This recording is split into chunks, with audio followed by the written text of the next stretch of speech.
I really wish that you would have been able to go first because I think you would have gone better in that order.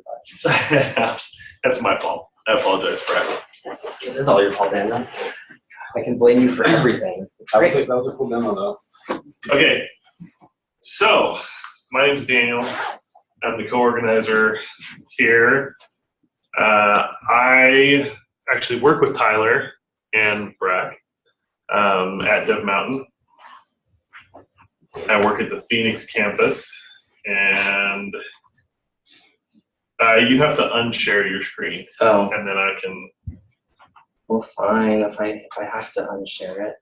So how does this thing work? I have to like stop video. Be creative. Like wrap it. No. Stop sharing. Is that okay?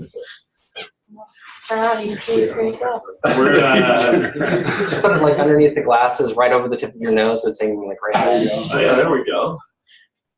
Or off the side of my glasses. No, I think I'll just do it this way. We don't care about how we look tonight, right? No. Yeah. Makes you guys more comfortable if we don't look comfortable. Right? Is that how that works? Maybe. Does that make you more comfortable? That's not going to work. You can unplug it and do it through your buttonhole.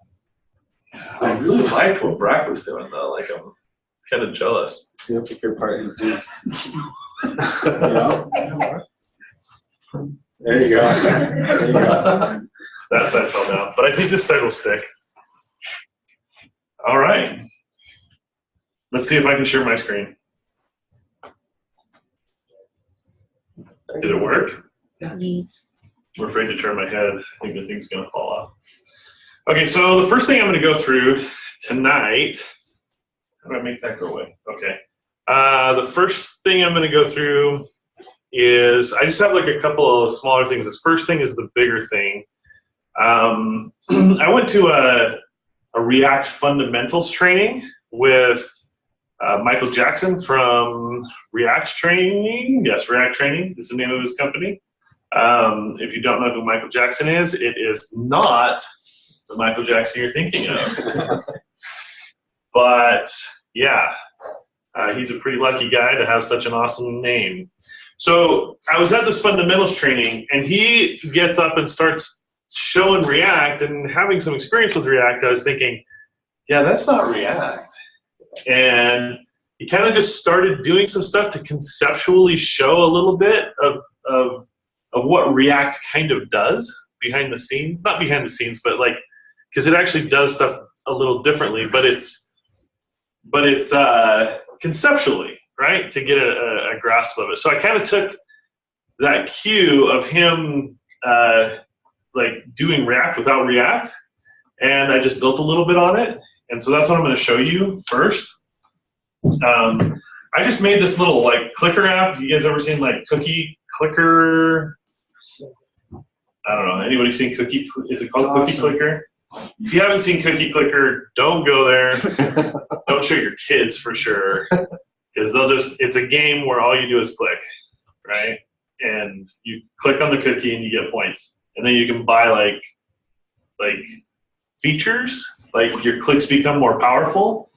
Like each click is worth more when you buy these other features. Anyways, this is my version of the Cookie Clicker. You guys see that?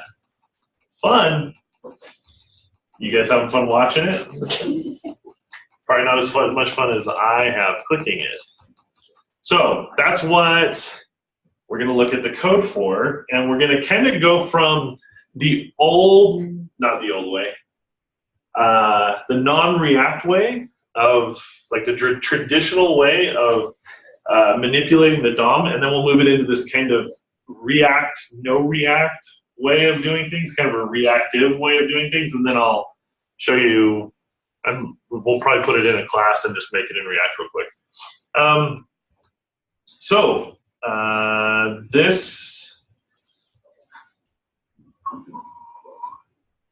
This is the first way we're going to look at it. You guys can see this okay? Do I need to bump it up at all? Good. Okay, so basically I'm importing jQuery. I forgot I was doing jQuery on this one. So it's not vanilla JavaScript, but you can do it in a very similar way using vanilla JavaScript. And I'm calling this stage 1, and we'll move to stage 2 in a moment. You can see my HTML that pre-populates the DOM with its initial state. Okay, with the stuff that's going to show up initially, that's what we did. You know, when you refresh it, it starts with 0. This is just the initial state. Blah blah blah. HTML stuff. Then I put just a small script in here, and I find the element that I need, and then I just change the text content on the click, because I have like an event listener. I'm not going to spend too much time on this stuff. If you need to, you know, go through and freshen up on some of this stuff, you can reach out to me and I'll give you all the files and you can come back and understand it a little bit better, this section. But it's basically super simple. I've got the event right here.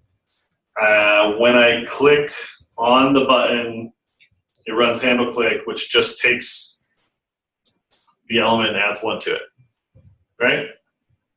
Pretty simple. Now, what's happening here is I'm actually manipulating the DOM directly. I'm getting the element directly from the DOM. That's what this does.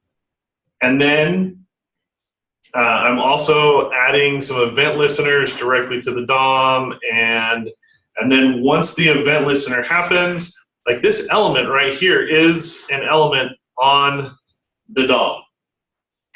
Okay? It's just taking it and adding something to it. It reads it. The text content allows us to read the 0 that's there and then update it, right?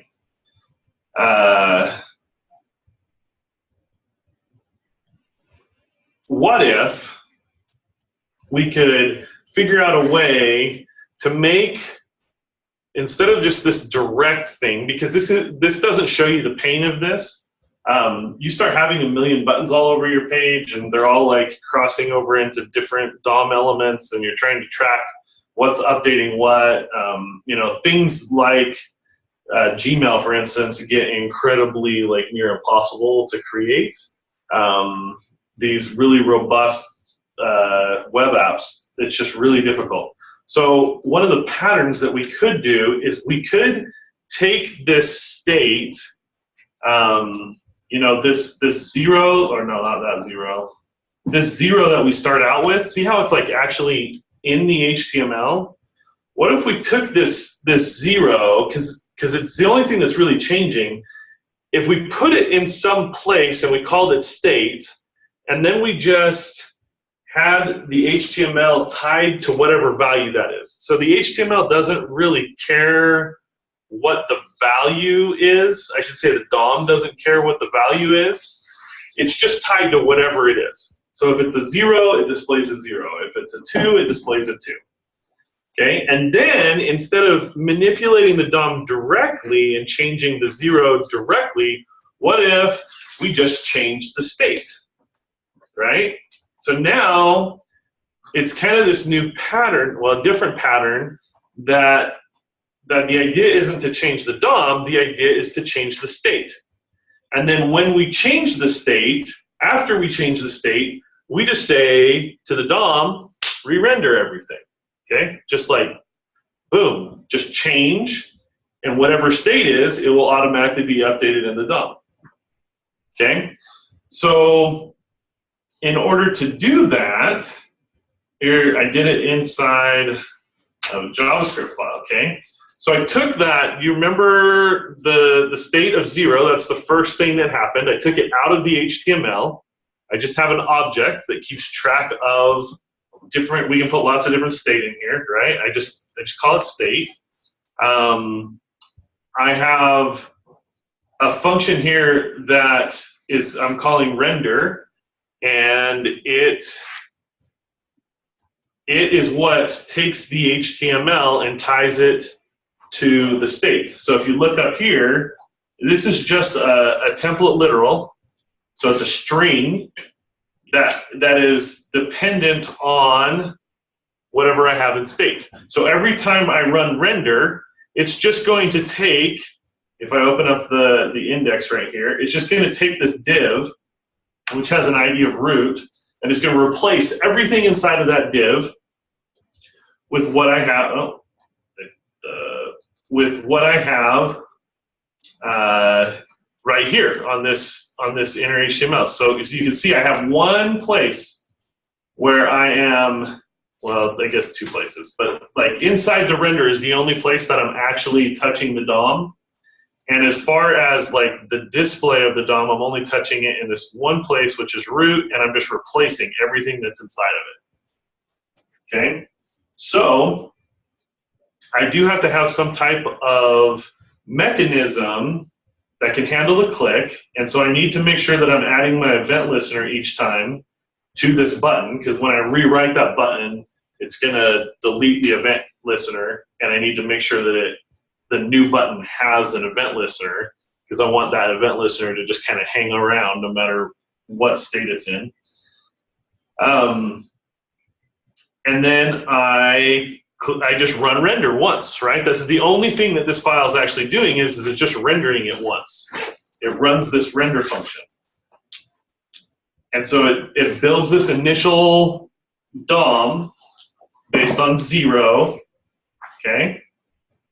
And then the event listener itself is just handle click, right? And all I'm doing, I have a function in here called setState. And what it's doing is it's taking a state, and what it does is it takes the current state, and then it adds 1 to it, and replaces what's there, okay? And you can see that happening down here. I have a setState. So, and this setState takes the new state, and it merges the new state into state. If you know how object.assign works, the first argument is just what the new state is going to be, or it takes the object in the first argument, and then it merges the following arguments into it. So if I have a count in the new state, it's going to replace any counts that are in state. Okay? So, and I'm kind of going around about this. I'd probably make more sense if I was building this on the fly, but I didn't want to take the time to do that right now. There's a lot of moving parts here, but essentially it's back to that triangle where we're not manipulating the DOM directly. Instead, we have the DOM tied to an object, and then we just change the object and re-render everything. Change the object, re-render everything. So React has these functions. So there's a reason why I called it render, and there's a reason why I called it setState, is because React actually has these methods that it uses to basically do this exact same thing. I came down here, sorry, I started talking about setState and then I didn't go on to the render. When the setState is called, it does those two things I was talking about. It updates the state, and then it renders the DOM based on the new state. Updates, renders, every single time. That's all setState does.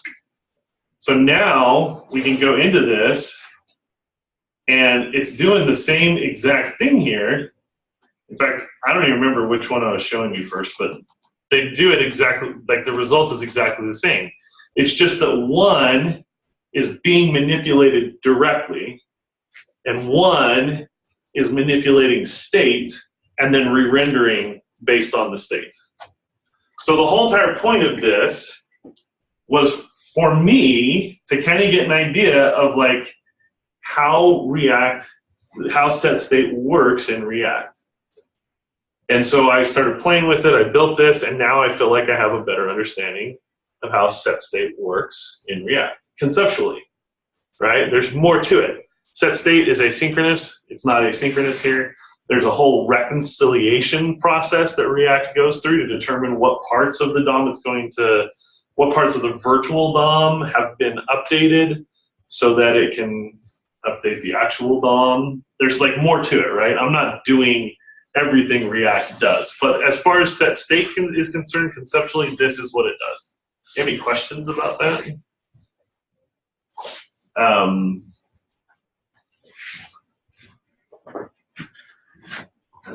Do I want to do this?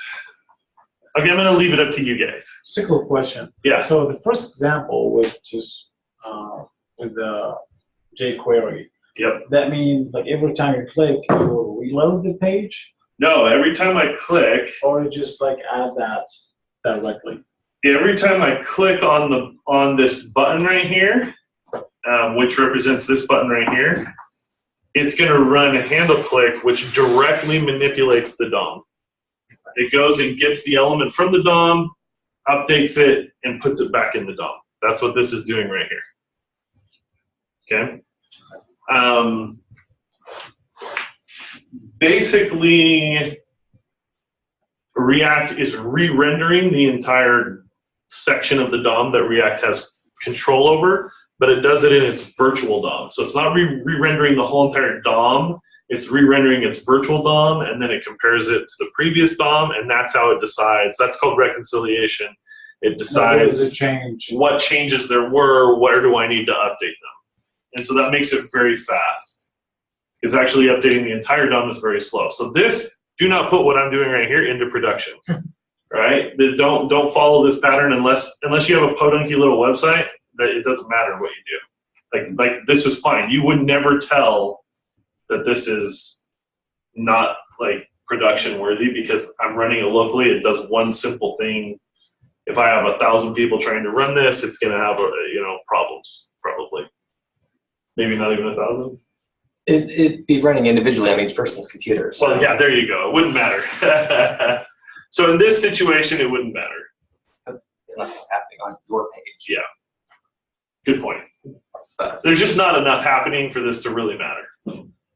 But React is optimized for like things like Facebook, where it's like got a million things happening on the page at the same time.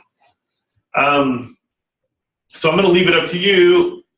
I probably don't have time to get through everything. Would you like to see this converted into a React component?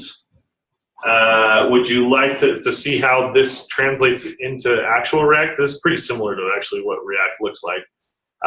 Would you rather learn about the dangers of updating state with previous state or with the current state like I'm doing here? So you see how I do like state count +1 in there? That can be dangerous in React. It's not dangerous in my thing, but in React setState is asynchronous. We can talk about that, or we can talk about keys and mapping over arrays and the dangers of using the index of the array as the key. Which one would you rather do? The third option. There's Third so option. boring, but that's what got me. That's what gets me. Okay. All right, we can do that. I'm going to open up this other project. You're the only two that talked. I should probably see. Yeah. Does anybody have a problem? I agree. You agree with that? Okay. So let's look at a project that I have. It's just a simple project. Let me show you what it does before I start going through the code. Is that the one? Yes. So this is really simple and silly. It's like useless, right? It's kind of like a to-do app.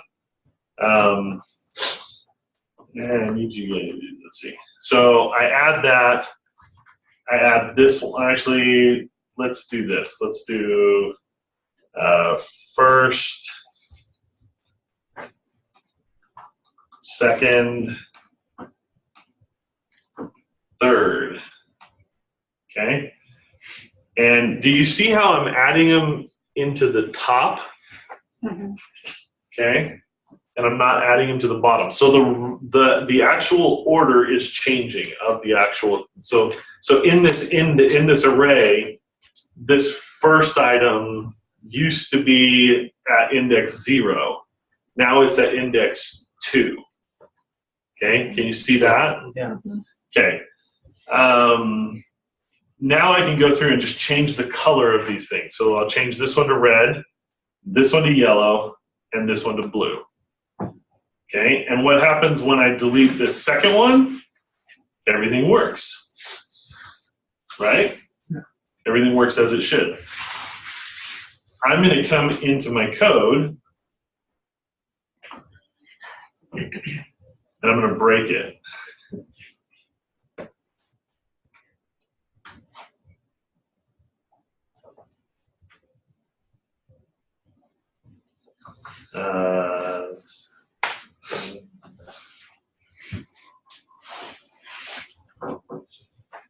Okay, so this is the part that's tricky right here. So I have this array, right? This .state.items, and I'm mapping over those items, and I'm using the key. Previously, I was using the key item.id, but what if we use the index? Or actually, what if we don't have it in here at all? Let's talk about that first. Okay. You guys know what happens?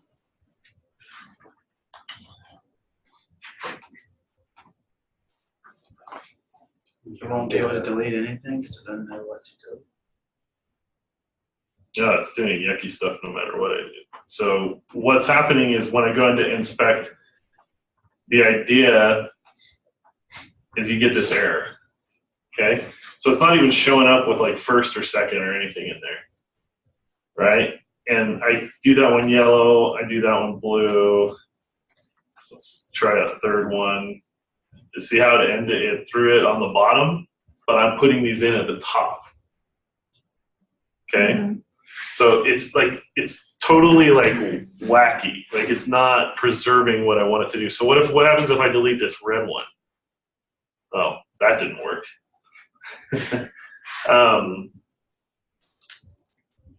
It's this error that says it can produce weird things. If you don't worry about the order, like you know how I'm adding to the top, and so now the index 0 now became the index 1 and then becomes the index 2.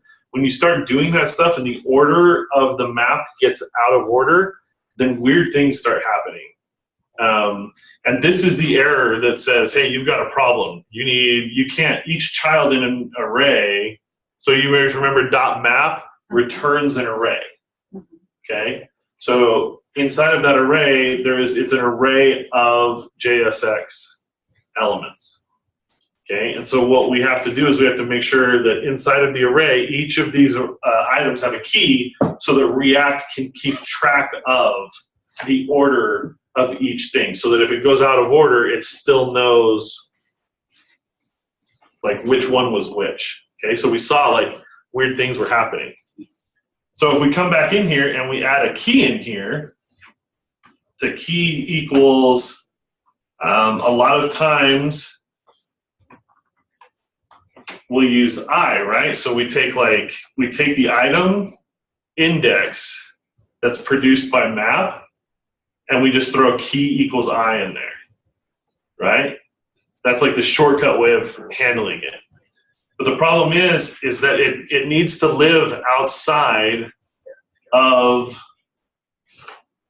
the map. So let me actually, I'm going to come back in here. This still shouldn't work. Okay. So we're back over here, right? And we do first, second, third. It's reordering everything. I have yellow, red, yellow, blue. But remember, this time I'm using the index as the key. So you would think like, look, there's no error. Do you see how there's no error now? Because I'm using a key with a unique value, right? But then as soon as I like delete this yellow one, is that what was supposed to happen? No. Did you guys catch it? Yeah, It's the yellow stay is- blue. First to stay blue, yeah. Yeah, it should first was blue, right? So it totally lost the internal state of the component because it thinks that the second one is, or the one that says, like it thinks that the second item in the array was the one that was yellow. Index dotted zero. It's the index, like it's saying whatever's at index 1 is yellow. Yeah, so so we don't run into that problem if I come up here and I change the order that I add things in. So you can see, like, I'm adding the item right here first, and then I add the rest of the items in. If I add the rest, if I put in the new state, if I put all of the items in first and then add the new item to the bottom, I won't run into this problem because I'm not changing the order of the array, right? But it's tricky because you kind of think, hey, there's no error because I'm using index, and everything works because I'm not changing the order.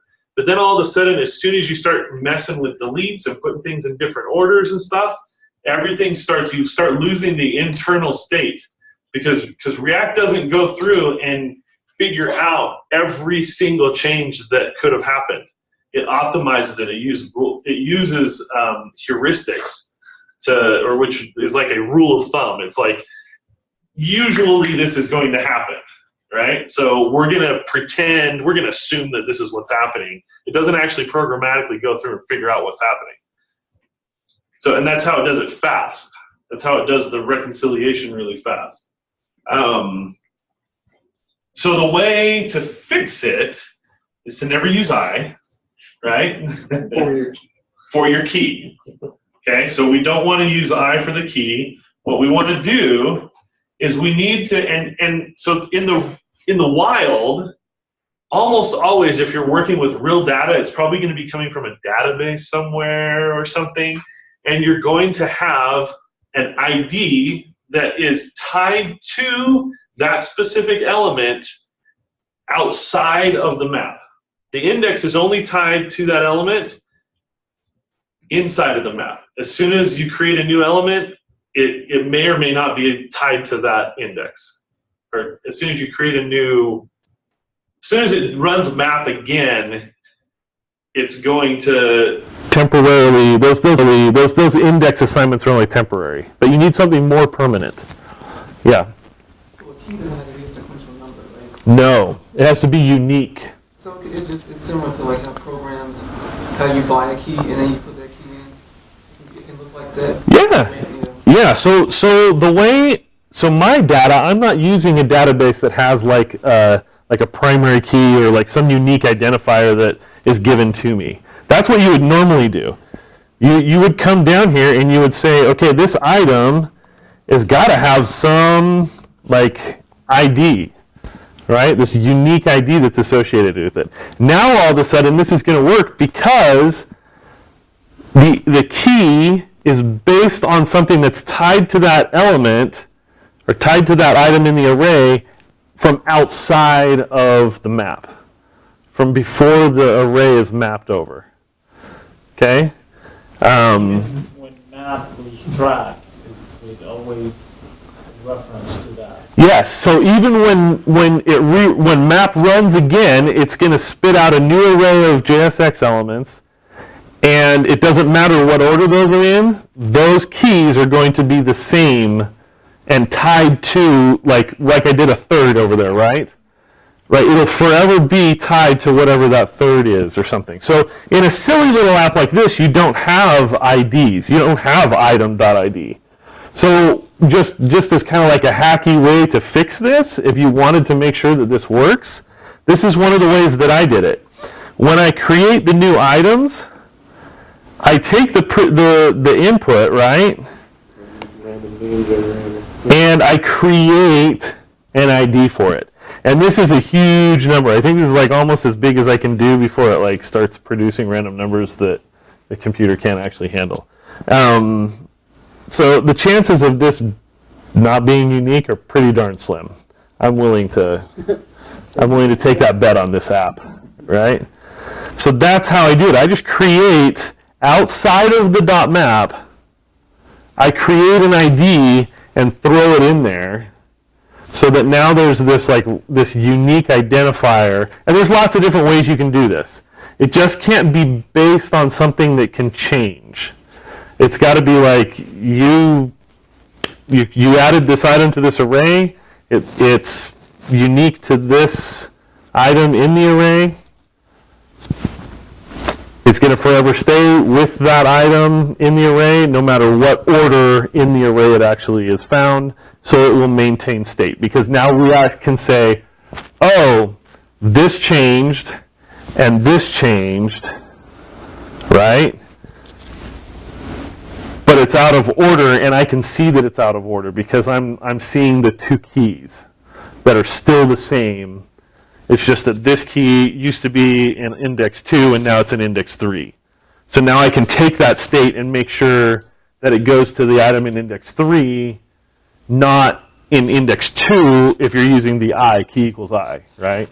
It'll think that this is the same thing. So I know that was kind of like around in circles a lot, but you want to make sure that you're using, first of all, you need to use a key. You saw the dangers of that.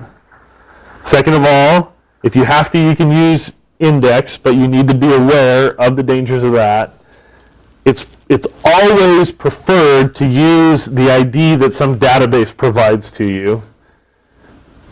If none of those are possible and you need it to work appropriately, then you can create your own key by adding an ID to the item that's just a random number that's big enough. If you choose like a random number between 1 and 10 and you add 10 items in there, sorry, it's not going to work. You've got to make it sufficiently big enough that you're not going to run into problems. And even with this, the chance, like, you wouldn't want to do this if your life depended on it. So like if you're building an application that determines whether like a missile is going to fire at somebody, chances are it won't fire. But should you do that? You probably don't want to make a random thing there. I don't know. I wouldn't want that. Depends on how the item you have that's the real question. Not control when it actually runs. Okay? React might batch those together. And if React batches those together, it may not return, it may not actually change state the way that you want it to change state. And then the plus one will happen twice. If you click that twice, but React decides to put them together, you're not guaranteed that the second click will actually register. Because if it batches it together, it'll change it twice, but then it'll merge it in, and they're both based on the previous state. And so it actually only, like let's say you're moving from 0 to 1, and you click it twice really fast, you expect it to go to 1, and then you expect it to go to 2. But if both of those are batched together, what'll happen is it'll go to 1, and then it'll go to 1 again. I know that may not make sense, right? But it goes to 1 twice, and so the new number is just 1. So there's a way to guarantee that the new number is the number that you want it to be, and it's actually what I did up here. Do you see this? It's not actually returning a object. So a lot of times you'll actually have it return an object with the state in it. Okay? This is a better example. You see this? Right here I'm returning an object. setState is actually, I'm sorry, I'm not returning an object, I'm passing an object as the argument. This is normally this is like the most common way to set state. But the problem is I can't guarantee what this dot state is by doing this, because I don't know when it's going to happen. The only way to guarantee it is to pass it a callback instead. And this callback needs to return state, the state change. So if you look, these are very similar. I've got items and input, in the bad way to do it, and I've got items and input in the good way to do it. And you'll have to ignore this ID because I only did that in the good way. I didn't do it in the bad way. We're ignoring line 68 for now. In fact, we're ignoring a couple things in there. But you can see that there's an items and an input. You got to return that, but instead of basing the information on this .state, you'd base it on whatever you call this parameter. So it's common to call it prev state. So if you call it prev state, which stands for previous state, then you base the changes off of a snapshot of the state of whatever it was, and not actually this state. And that, if you do it this way, it will guarantee that it's based on whatever the state was at the time that you ran this. And so no matter what, if I set up my clicker this way and I hit it twice, I can be assured that it's not going to batch those into one.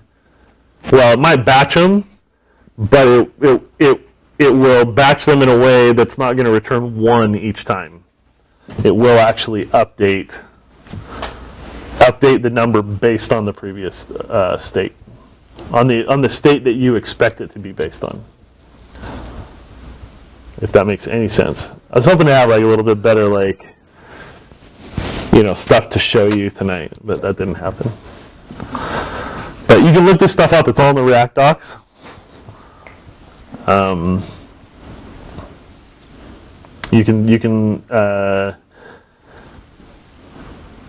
You just look up setState in the React docs. You guys want me to show you, or so you recognize it? Yeah. So if we come here and we do React, React.js setState. So I think it's in here, React component. Yeah, the component lifecycle right here, setState. Did you guys see how I got there? Just scroll down to other APIs. I click on setState. You can see there's this updater, right? Ignore this second argument. We didn't even talk about that second argument. This updater right here is how it is actually a callback. So if you come in here and you see what the updater is, this is the updater, which is prev state. I didn't show you using props, but you can actually pass in the current state of props also. And then you return this whatever the state change is, which is an object. Okay, but that state change needs to be based on prev state. You see this? Right there. Is this big enough for you guys to see? That is like the standard way to do setState. Like that's the first way they teach you how to do it. This will work always, no matter what. The shortcut way is to actually pass this right here, an object with the state change. So you see this, you may optionally pass an object as the first argument. The other way is the standard way to do it. The shortcut way is like the way that most people kind of always do it, but that's actually the optional way. And it only works if you look in here. It talks about it only working if the next state depends on previous state. We recommend using the updater function, updater form instead. Right, like this, which is what we just talked about. This actually kind of shows you what I was talking about. If they get batched, this goes back to object.assign. It actually takes the state and it bases the +1 off of state, which is a number. Like in our situation, it was 0, and then we add 1 to it, right? But it doesn't change what state quantity is. This is still 0, and it adds 1 to it. So I'm merging, because that's what object.assign does, is it merges this onto previous state, and then it merges this onto previous state, and quantity doesn't change because it's running twice based on the same value. Does that make sense? Yeah. If you need it to be different, you need this part right here to be different. So this part has to update. So this part, you need this one to be 0, and then you need this one to be the result of whatever this was. And the only way to guarantee that is by using the updater form, this one right here.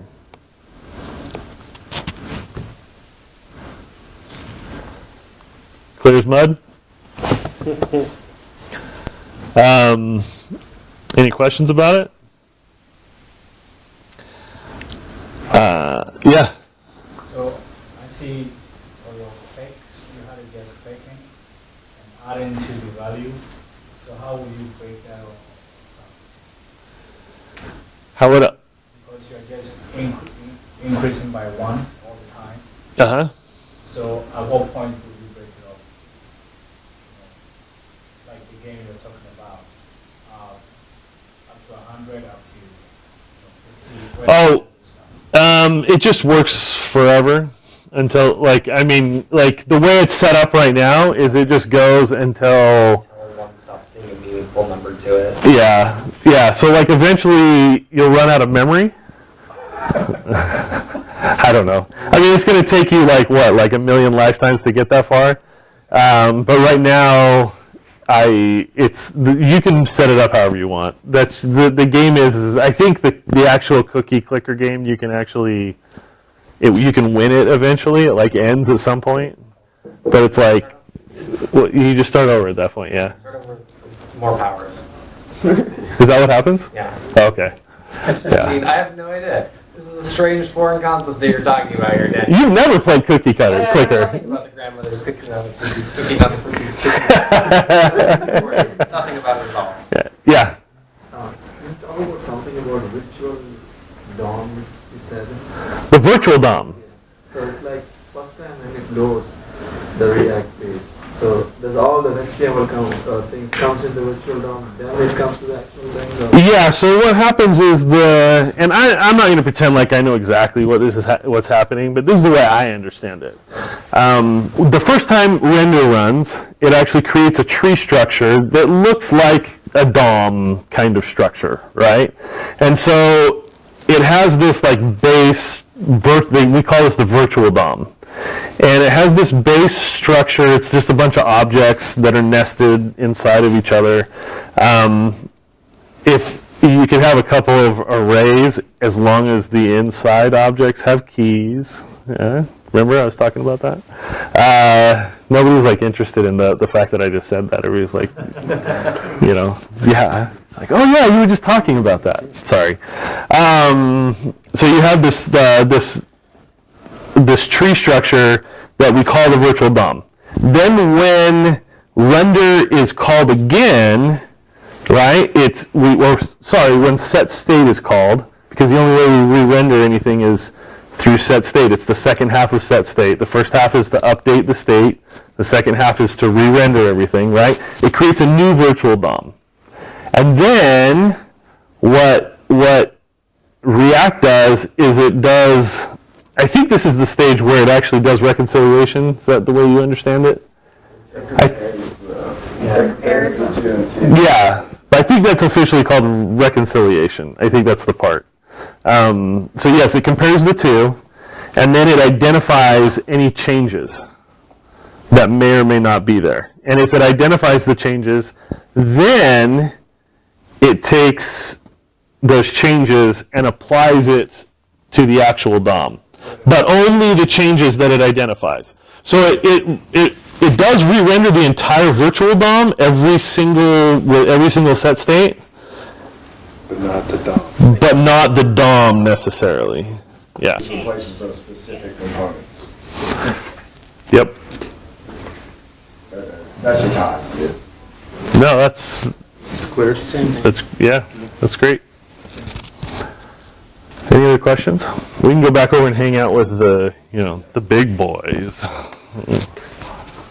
Unless you guys want to hang out here and like have questions about code or anything like How that. does the .random method work? I'm going to let Brack answer that question. That's right up his alley.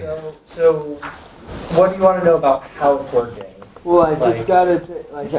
It's gotta not start truly with random, if something. that's what you're right. wondering. Is it like time So- or your? Usually it's based off of a time seed. I don't believe in JavaScript that you can manually set a seed for random, and a lot of people get very upset about that because it makes it really hard to test that a function is working properly, because if you can set a seed, sure, you're getting random behavior, but you'll get the exact same random behavior Yeah. every time that you run it. So JavaScript by default is based off of system time, I believe, for starting off the initial seed. So, you only have a couple thousand truly random things, and then you start repeating itself. But it tends, it's random enough for 90% of use cases until you start being like, oh, I want to test the statistical accuracy of my prediction model, where you're going to be running this thing thousands and thousands of times over. It's going to be fine. If you're like, math.random is not truly random, I was like, it's random enough for short uses. I think it's actually like kind of programmatically made to appear more random than random actually would be. Right. So you're Right. actually just less, you're more likely to get seemingly random numbers. You're not going to get the long streaks as much as you really would in reality. Yeah. Yeah. Which is still super rare, but Yeah, you're less likely to get two of the same number right after each other using random than if it were truly random. until you start looking at 100 numbers in a row and being like, how random is this? Is this the right randomness? And then you can start debating how you know whether something is truly random or not. Yeah. It's weird. Truly random things don't look truly random, and then things that look truly random never actually are. Yeah. You're from Angular, right? You are working Yes, on Angular. I've worked primarily with Angular. Yeah, just curious, like you're from Angular and you're working on the React, like the same you real good advantage or disadvantage? So, the true advantages to React start to come in as you get to larger code bases and working with more people. If you were to say, hey, I want to create a prototype app and I need it done in the next month, and I'm having 3 people work on it, which framework would you use? And I'm like, well, it's a prototype, we're not necessarily, it's proof of concept, we have a short time span, very small dev team, I'm going to choose Angular over React every time if the team's knowable. If you're like, hey, I have 6 months to develop something with a team of 10 people, which would you choose? And you're like, I want to extend this out, and this is my core frame, and I'm going to build out on it. I would say React every time, because you're going to get a more maintainable, large-scale application in React. But Angular is faster for development. You can get a prototype up and running in Angular much faster than you can in React, because it's doing a lot of nice assumptions for you that can cause lots of problems down the road if you're like, oh, now that we want to inject information before it renders here, but I need to do it before this fires and after that fires. And in Angular, everything's going to try and fire at once. Where in React, it's like, no, you have a much clearer path so you can inject where you need to. But it's like, dude, I just want to make this simple thing for a proof of concept, or it's a simple admin tool that me and 3 people are going to use for to manage this database for the next month until the real solution can get up and running. I'm going to build it in Angular because it's faster to develop it. My metaphor for it is Angular is sort of like making a cake with a cake mix, and React is like baking the cake from scratch.